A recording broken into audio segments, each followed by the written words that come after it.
У богатых людей много власти, а поэтому экономистов, политологов, да и простых людей всегда занимал вопрос: чего на самом деле хотят богатые? Первое, что приходит на ум – больше денег. Это стандартное предположение. А вот реальность куда более интересна. Да, по иронии судьбы, единственное, что мотивирует богачей – это сами деньги. Но ведь у них более чем достаточно денег. Хватило бы и на 10 поколений вперед. Но почему же они продолжают упорно работать? Вовсе не для того, чтобы заработать больше денег, чтобы потом больше тратить.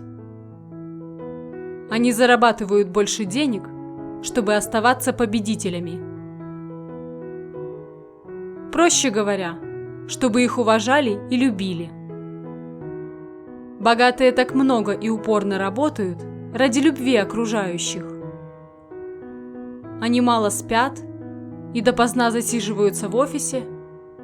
Да, всего лишь из-за тщеславия. Они хотят, чтобы их всюду узнавали и почитали как умных и успешных. В капиталистическом мире такой порядок вещей нравится далеко не всем. Потому богатых частенько стремятся как можно больше облагать налогами. А все потому, что не понимают психологических мотивов богатых людей. Почему те так отчаянно гонятся за деньгами? А действительно, почему? Да потому что в современном мире богатство уже стало основным признаком успеха.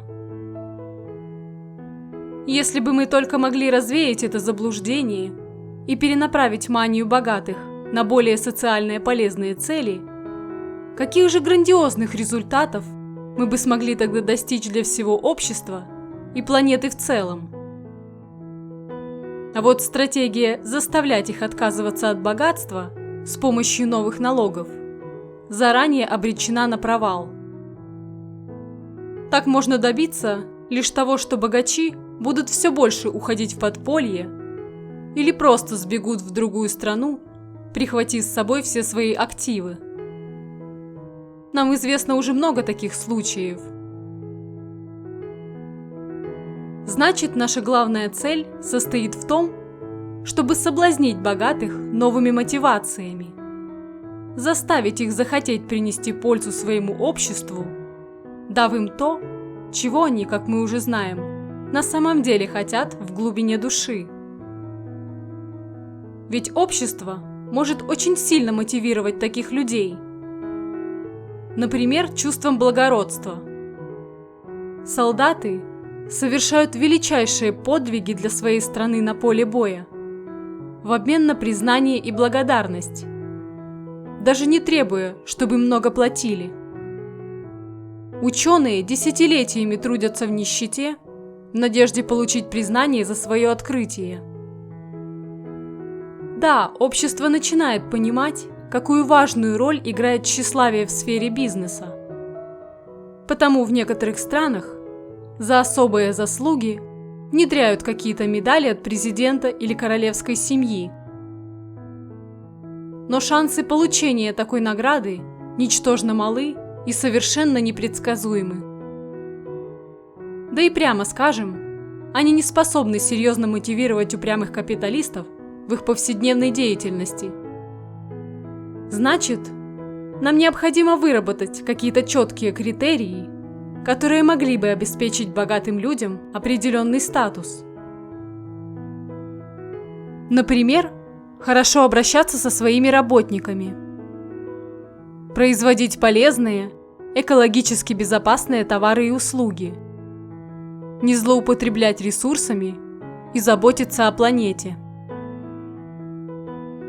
А в обмен на это они получат награду. И пусть это будет похоже на вручение Креста Виктории, Нобелевской или Пулитцеровской премии. но зато к ним будут прилагаться огромный престиж, уважение и всенародная любовь. Вот это может действительно повлиять на дела амбициозных и самовлюбленных капиталистов и стать движущей целью в их работе, а не смутный шанс получить приглашение от президента.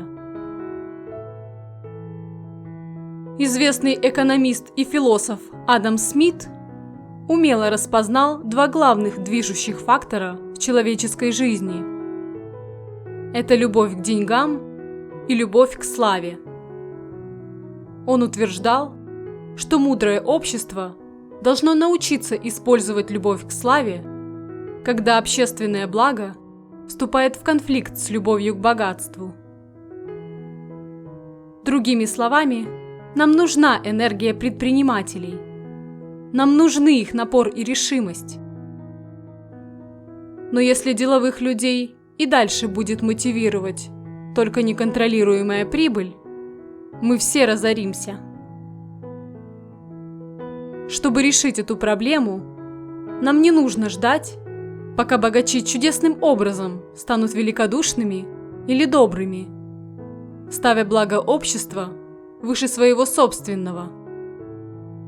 Мы должны воспользоваться их тщеславием и побуждать к хорошим поступкам, исходя из самого сильного желания – желание быть любимыми. Это будет совсем небольшая плата в обмен на более гуманную версию капитализма.